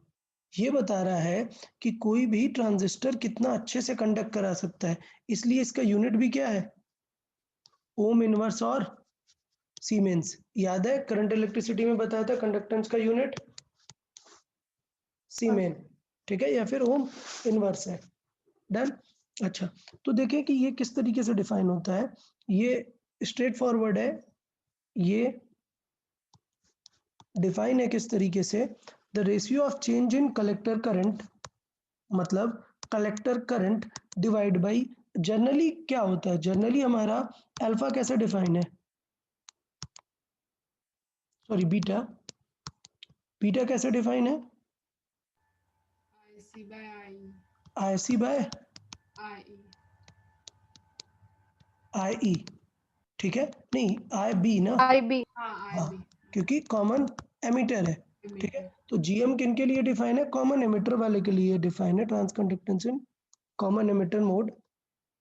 तो इस तरीके से डिफाइन है कि जैसे हम बीटा निकालते थे, तो बीटा हम इस तरीके से निकालते थे, क्या? IC by IB। तो यहाँ पर मैं साइड पे लिखता हूँ, बीटा हम निकालते हैं IC बाय IB करके। तो अगर मैं इसमें वोल्टेज लिखना चाहूँ, सो वोल्टेज कैसे लिख सकता हूँ? IR करके। ओके, तो इनपुट और आउटपुट क्या है इसमें बताओ? IC हाँ, तो इसका मतलब ये है कि एंड अगर मैं लिखना चाहूँ कि V इनपुट कितना है, तो मैं लिख सकता हूँ ना IC into R input, sorry IB, हाँ और आउटपुट को क्या लिख सकते हैं? VC into IC I into R of R output, ठीक है। तो बेसिकली ये डिफाइन इस तरीके से है, क्या कि चेंज इन करंट, ठीक है, change in collectors current to the change in base emitter voltage at constant collector, ठीक है। तो मतलब बेस और एमिटर का जो वोल्टेज चेंज है उस पे रिप्रेजेंट किया हुआ है। डन। तो वी बीई को हम क्या लिख सकते हैं? IB इंटू R इन, ठीक है। सो ट्रांस कंडक्टेंस को अगर फिजिकली आपको फील करना है, तो पहले तो डेफिनेशन याद रख लेनी है कि किस चीज से डिफाइन है। डेफिनेशन कैसे याद रखेगी? फॉर्मूले से। और अगर आपको फील करना है तो ये बताता है कि how much current will be there I out with increase in V input, मतलब आप V input कितना बढ़ाओगे with increase in V input, आप V इनपुट कितना बढ़ाओगे उससे आउटपुट करंट कितनी बढ़ेगी, ये चीज बताता है क्या? ट्रांसकंडक्टेंस। समझ आया? हाँ। तो ट्रांसकंडक्टेंस का फिजिकल मीनिंग ये है कि आउटपुट करंट कितनी बढ़ेगी with increase in V input voltage, ये हमारा ट्रांसकंडक्टेंस है, ठीक है। तो इसको हमने इस तरीके से यहाँ पर रिप्रेजेंट कर दिया हुआ है। क्लियर? तो ये फॉर्मूला एकदम याद रखना, ये फॉर्मूला इंपॉर्टेंट है, ये वाला डायरेक्ट इस पे क्वेश्चन आया हुआ था कि ट्रांस कंडक्टेंस है, आपको निकालना है, सिर्फ पूछा है ट्रांस कंडक्टेंस कितना है, बाकी सारा क्वेश्चन दिया है ट्रांस कंडक्टेंस, तो बीटा तो ढूंढ लेंगे as per the question. R input भी दिया होगा क्योंकि वोल्टेज गेन, करंट गेन, ये सब हमें पता है, सिर्फ हमें फॉर्मूला अगर पता रहेगा ट्रांस कंडक्टेंस तो हम कर सकते हैं। तो यार याद रहेगा ट्रांस कंडक्टेंस, अल्फा और बीटा क्या रिप्रेजेंट करते हैं? अल्फा बताता है कि इनपुट करंट आउटपुट करंट कितनी ज्यादा होगी with respect to input current, और ट्रांस कंडक्टेंस क्या बताता है? इनपुट वोल्टेज बढ़ाने से कितना बढ़ेगा करंट, इस चीज को बताता है ट्रांस कंडक्टेंस। डन? हाँ ओके चले, तो ये यहाँ तक जो था न्यूमेरिकल सॉल्विंग का सेक्शन था। अभी हम न्यूमेरिकल स्टार्ट कर सकते हैं, बट जैसे मैंने बताया कुछ चीज़ें आपके बोर्ड्स में भी हैं, ठीक है, बोर्ड्स में ही है, एचएससी में भी है, एनसीईआरटी में भी है, तो कुछ वर्किंग हमें सीख लेनी है इन टर्म्स ऑफ बोर्ड्स। तो चले देख लेते हैं।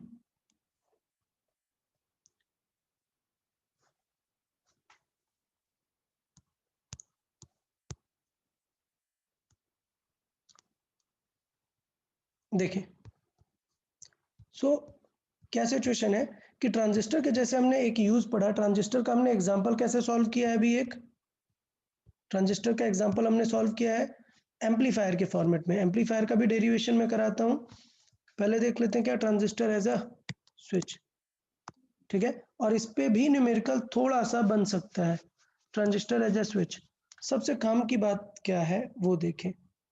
पहले ये एक जनरल स्कीमेटिक है कि किस तरीके से हम यूज करते हैं ट्रांजिस्टर को, समझे। ये VB क्या है? VB और बेस। VC ये क्या चीजें हैं बताएं? VB और VC क्या है? ये फॉरवर्ड बाइस और रिवर्स बाइस करने के लिए जो इनिशियल लगाना होता है, ये है क्या? वो battery.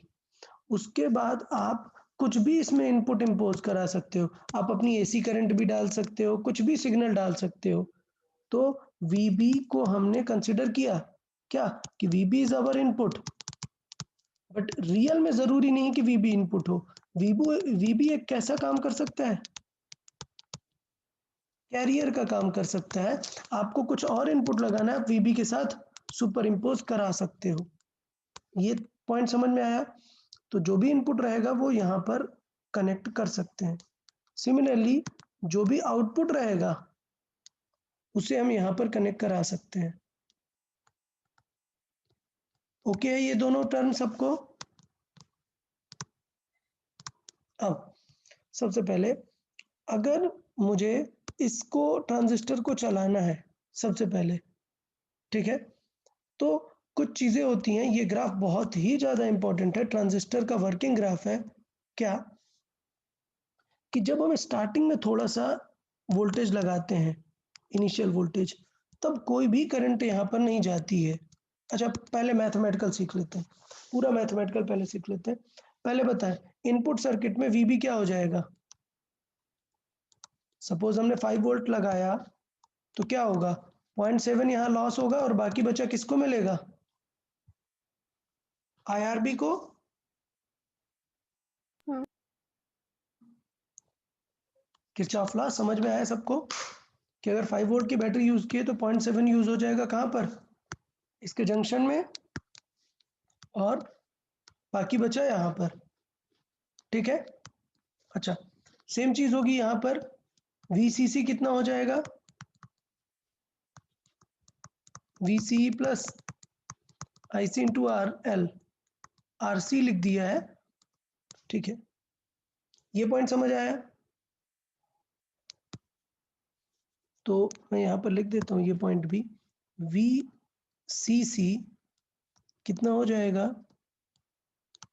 IR into RC, sorry IC into RC plus VCE। But वो जो आउटपुट कनेक्ट किया जाता है वो किसके अबाउट किया जाता है? पूरा रेजिस्टेंस के क्रॉस। तो इसलिए आउटपुट क्या बन जाता है? VCC नहीं बनता है, आउटपुट क्या होता है? VCE होता है, ठीक है। तो ये टर्म हमें याद रखना है क्या, कि VB भी हमारा क्या बनता है? इनपुट, और VCE कैसा काम करता है? आउटपुट का काम करता है। तो इसका मतलब ये है कि हम इनको इस तरीके से लिख सकते हैं, वी इनपुट और वी आउटपुट को, बताए कोई डाउट इसमें? इनपुट और आउटपुट में किसी को कोई डाउट? क्या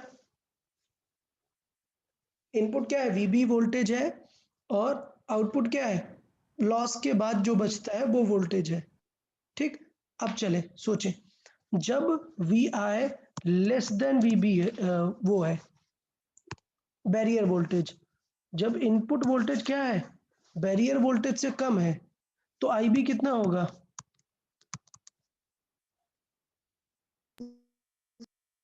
आईबी 0 होगा। आईबी 0 हो गया तो क्या आईसी करंट फ्लो होगी क्या?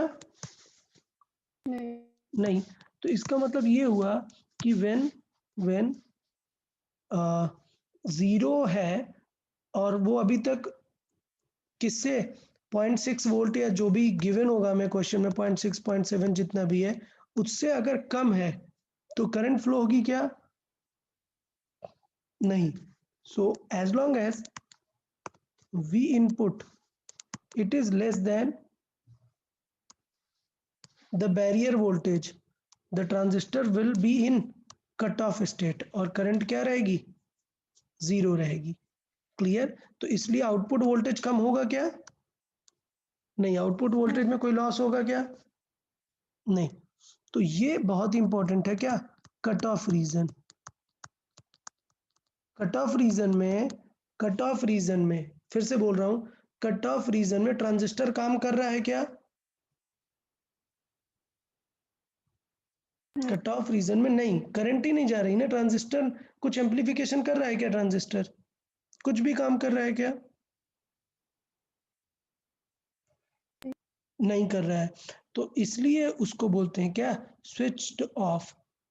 तो इसका मतलब ये है कि जब वो कट ऑफ जोन में होगा तो उसको हम किसकी तरह यूज कर सकते हैं?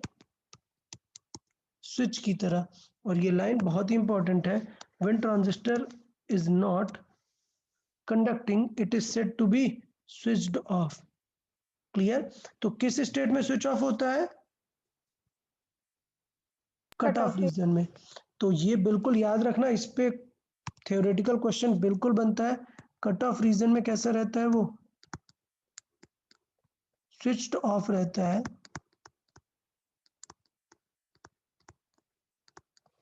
ओके, ठीक है, कट ऑफ रीजन में स्विच ऑफ। यहाँ पर ये जो 0.6 से ज्यादा, ये क्या है? बैरियर पोटेंशियल को रिप्रेजेंट कर रहा है। तो बेसिकली ये जो लाइन है ये किसको बता रही है? Barrier potential.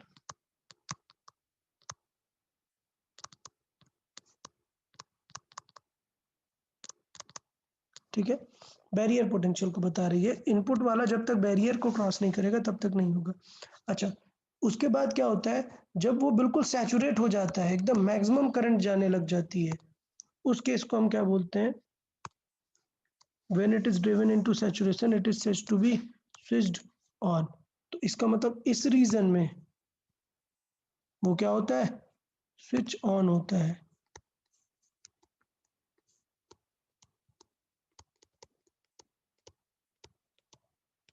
तो अगर हमें ट्रांजिस्टर को एज अ स्विच यूज करना है तो हमें इस तरीके से सेटअप बनाना पड़ता है कि इधर ट्रांजिस्टर क्या हो, यहां पर हो, कट ऑफ रीजन में हो, या फिर क्या हो? सैचुरेटेड रीजन में हो। ये जो एक्टिव रीजन है, ये देखो इनपुट के अकॉर्डिंग आउटपुट क्या हो रहा है? बढ़ रहा है। तो इसका मतलब एवी, याद है एवी किसे बोल रहे थे हम लिस्ट में? एवी। चलो कोई बात नहीं, अभी देखा है तो याद नहीं है, चलेगा, लेकिन नेक्स्ट लेक्चर में ऐसा ना हो कि आपको टर्म्स एक भी याद ना रहे, सारा कुछ याद रहना चाहिए। एवी कितना हो जाएगा? We output by we input. ठीक है, वोल्टेज गेन को बोलते हैं एवी। वोल्टेज गेन को क्या बोलते हैं? एवी। ठीक है, और पावर गेन को ए पी। चलो कोई बात नहीं, पढ़ लेना है अच्छे से और चीजें याद रखना है। तो ये जो एक्टिव रीजन होता है वहां पर बेसिकली क्या काम करता है? वो वहां पर कैसा काम करता है? वो एज अ एम्पलीफायर काम करता है। ठीक है। हाँ। तो यहाँ पर ये भी इंपॉर्टेंट है, when the transistor is used in cutoff or saturation state it acts as a switch। और जब हमें उसे एम्पलीफायर यूज करना है तो कहां पर यूज करेंगे, एक्टिव रीजन में। डन। हाँ तो स्विच के बारे में सबको समझ आ गया कि ट्रांजिस्टर को एज अ स्विच कैसे प्रूव करते हैं, डेरिवेशन में ये प्रूव कर लोगे ना, ठीक है। चलिए नेक्स्ट पॉइंट देख लेते हैं।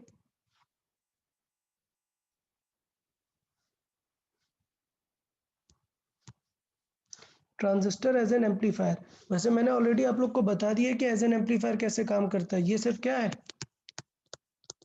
डेरिवेशन है, ठीक है। ये थोड़ा सा डेरिवेशन वाला पार्ट है कि किस तरीके से एग्जैक्टली वो काम करने वाला है यहाँ पर। चलिए देखें, थोड़ा कर लेते हैं, फास्ट कर लेते हैं चीजों को। ट्रांजिस्टर एज एन एम्पलीफायर, ये इसका सिर्फ सॉल्विंग वाला पार्ट है। ये सर्किट सबको समझ आया है? इस सर्किट में किसी को कोई डाउट? अच्छा चले, तो ये सबको समझ आया, पहली लाइन दूसरी लाइन अभी जस्ट मैंने एक्सप्लेन की थी। हाँ ओके ठीक है। अच्छा ये कब था, ये तब था जब हमने अलग से कोई इनपुट वोल्टेज नहीं लगाया, हमने सिर्फ क्या कंसिडर किया है कि जो बैटरी का वोल्टेज है वही डिस्ट्रीब्यूट हो रहा है, ठीक है। हमने क्या कंसिडर किया कि बैटरी का वोल्टेज ही डिस्ट्रीब्यूट हो रहा है।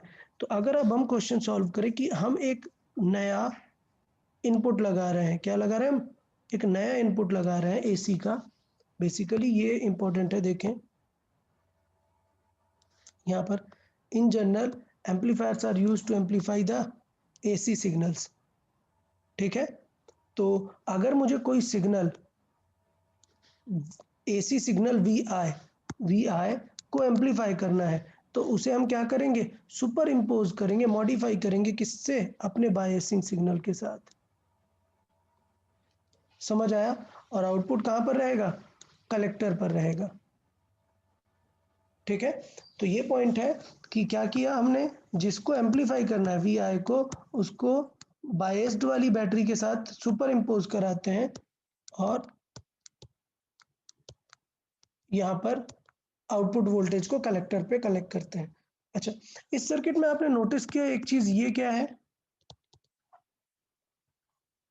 ये सर्किट में ये क्या एलिमेंट है, कैपेसिटर। क्यों लगा है, क्या काम कर रहा होगा,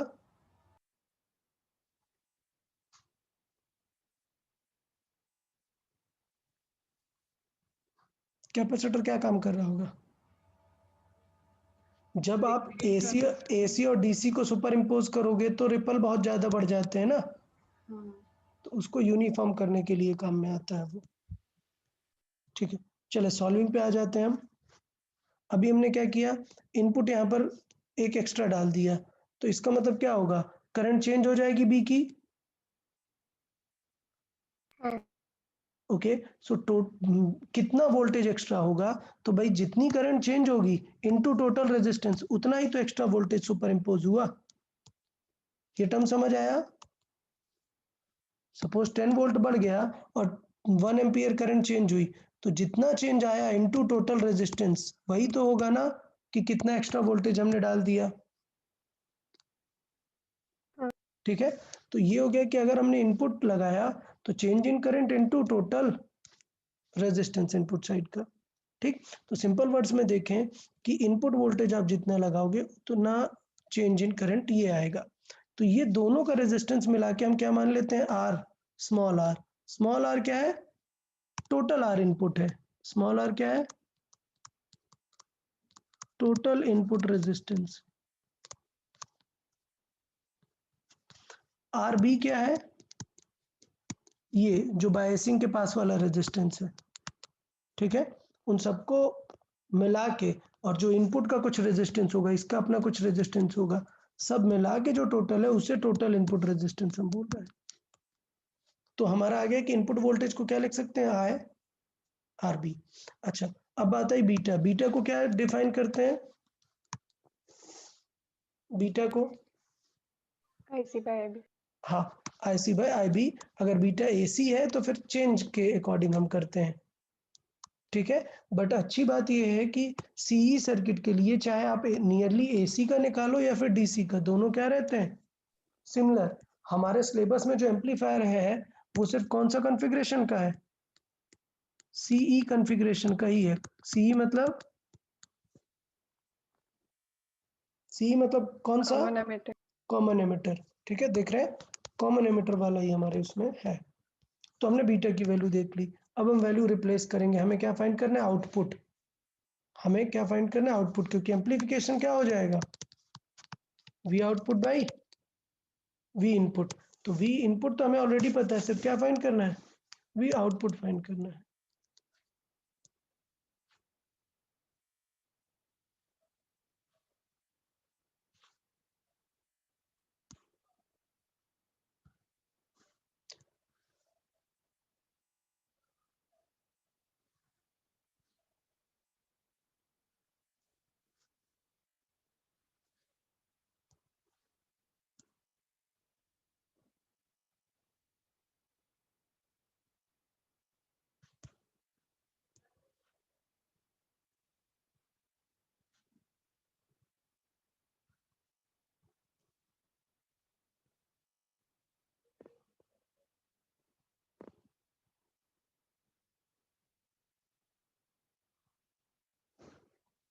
Okay, hold on a minute, just a minute.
Okay देखें, तो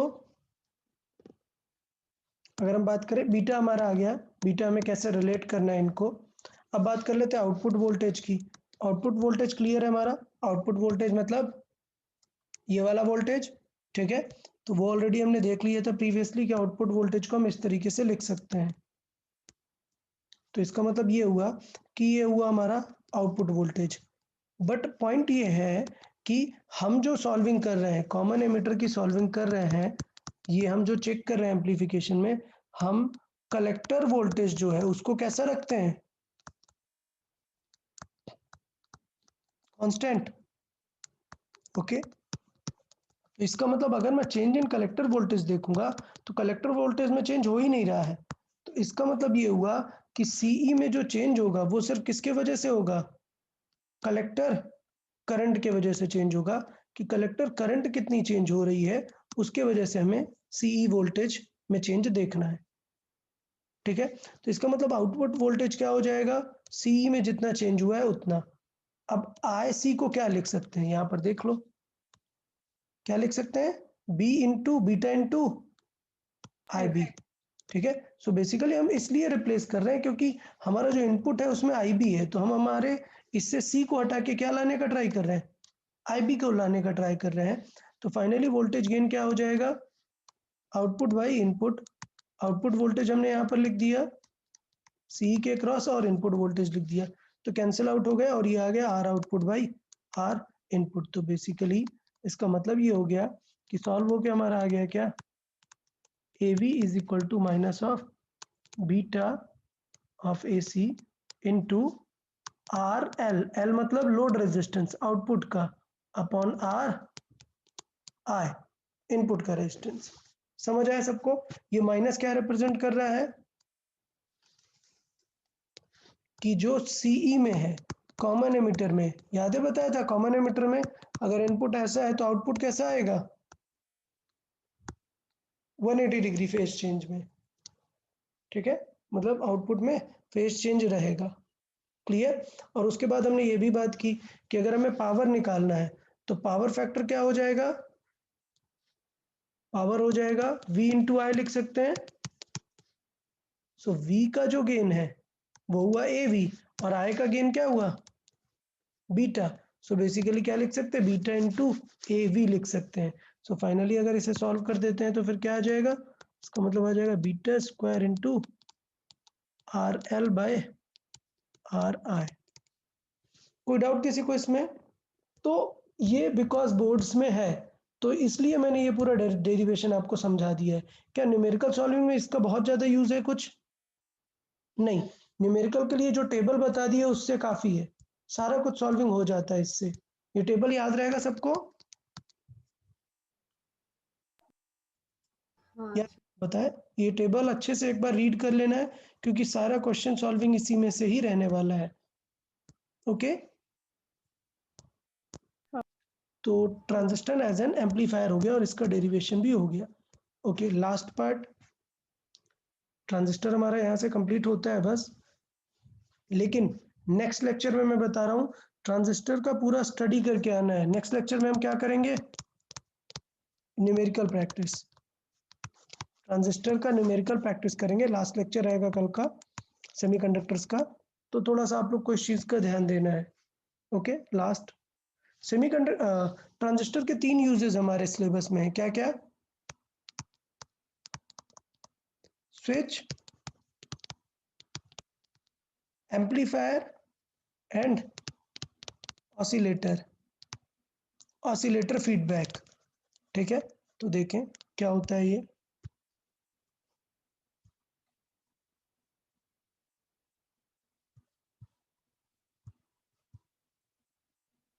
ओके, चले देखें फीडबैक एम्पलीफायर।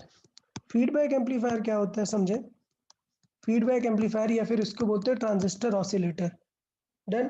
तो सबसे पहले अगर हम बात करें कि ट्रांजिस्टर ऑसिलेटर क्या होता है, एक तो हो गया simple LC oscillator. LC oscillator याद है? हाँ। एलसी ऑसिलेटर हमने पढ़ा हुआ है एलसी सर्किट में, एसी के ऑसिलेशन में काम आता है। ठीक, एलसी ऑसिलेशन क्या काम करता है, अगर आपने उसमें डीसी लगाया है, डीसी मतलब एलसी कैसे स्टार्ट है, याद है आपको क्या करते हैं, एक कैपेसिटर को चार्ज करके रख देते हैं। क्लियर? तो वो क्या करना शुरू हो जाता है, ऑसिलेट करना शुरू हो जाता है और डीसी किस में बन जाता है हमारा, एसी में। ठीक है, तो एक ऑसिलेटर जो है ये काम कर सकता है। So it converts low voltage into AC, but क्या इंक्रीज कुछ करता है क्या, नहीं। नहीं। तो ये डीसी टू एसी कन्वर्ट करने के लिए हम एलसी ऑसिलेटर यूज करते हैं, लेकिन वो इंक्रीज नहीं करता। तो फ्रीक्वेंसी वगैरह तो ये फॉर्मूला याद है हमें, 1/2 पाई रूट एलसी। हमें क्या चाहिए, कुछ अब एम्पलीफायर लगाना पड़ेगा, तो बेसिकली क्या यूज करते हैं, ट्रांजिस्टर एम्पलीफायर यूज करते हैं। क्या यूज करते हैं, ट्रांजिस्टर एम्पलीफायर। अब प्रॉब्लम देखना, दिक्कत ये है कि ट्रांजिस्टर एम्पलीफायर काम तो करेगा, क्या करेगा, लो वोल्टेज को किस में कन्वर्ट कर देगा, हाई वोल्टेज में। ठीक, लेकिन प्रॉब्लम ये आ जाएगी कि ट्रांजिस्टर को क्या चाहिए होते हैं, कुछ याद है ट्रांजिस्टर को क्या चाहिए होता है, forward bias and reverse. Reverse biasing. तो काम एक्स्ट्रा बढ़ गया ना, एक तो पहले आप ऑसिलेटर लगाओगे किसको, डीसी को एसी में कन्वर्ट करने के लिए। अच्छा एक मिनट, डायोड याद है, डायोड क्या काम करता था,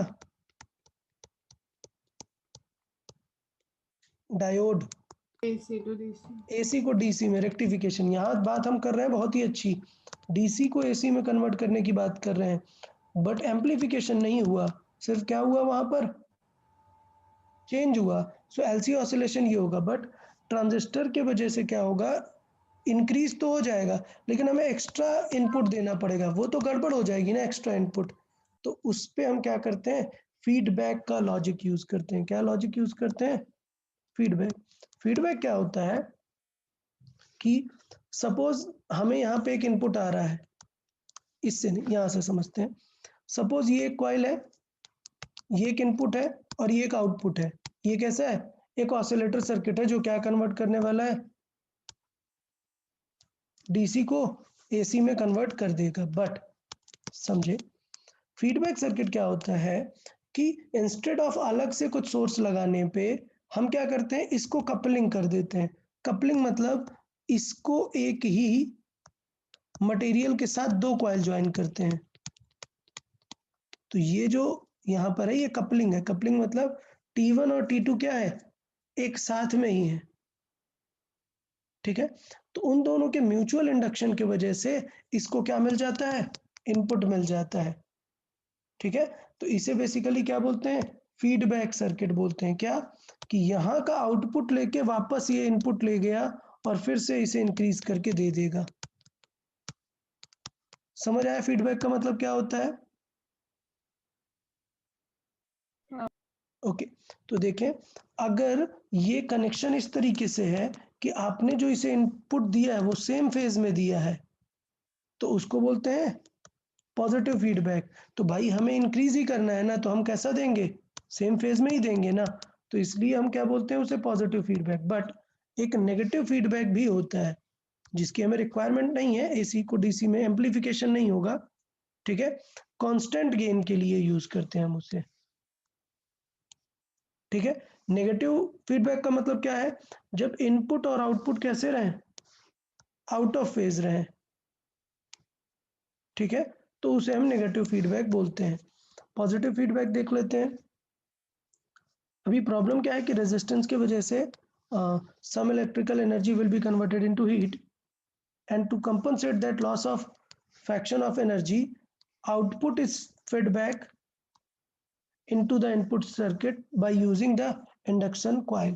और इस टाइप के फीडबैक को सेम फेज में रखते हैं, तो इसे बोलते हैं पॉजिटिव फीडबैक। ठीक है, तो पॉइंट यहाँ पर ये है कि ये जो एनर्जी यहाँ पे लॉस होने वाली थी एक्स्ट्रा, और लॉस होती तो क्या होती? हीट भी क्रिएट करता। तो इस सेटअप के वजह से, फीडबैक सिस्टम के वजह से हीट भी बहुत ही रिड्यूस हो जाता है। क्यों? क्योंकि आप एनर्जी वापस से यूटिलाइज कर रहे हो, आप वही एनर्जी वेस्ट नहीं कर रहे हो, आप उस एनर्जी को वापस से यूटिलाइज कर रहे हो, इसलिए सिस्टम में क्या होने लग जाता है? हीट लॉस भी कम होने लग जाता है। तो ये ट्रांजिस्टर का हमारा एक दूसरा यूज है, क्या? ऑसिलेटर का एम्पलीफिकेशन करना। ठीक है, उसको एज अ फीडबैक सर्किट में यूज करना।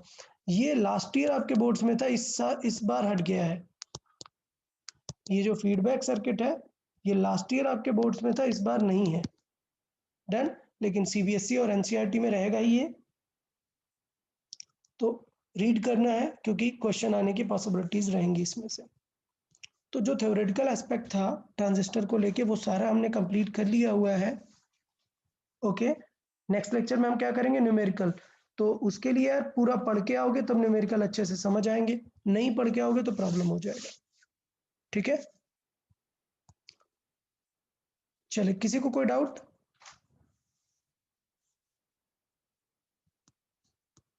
ओके, चलो ठीक है, फिर आज के लिए इतना काफी है। Okay, bye bye everyone. Bye. Bye sir.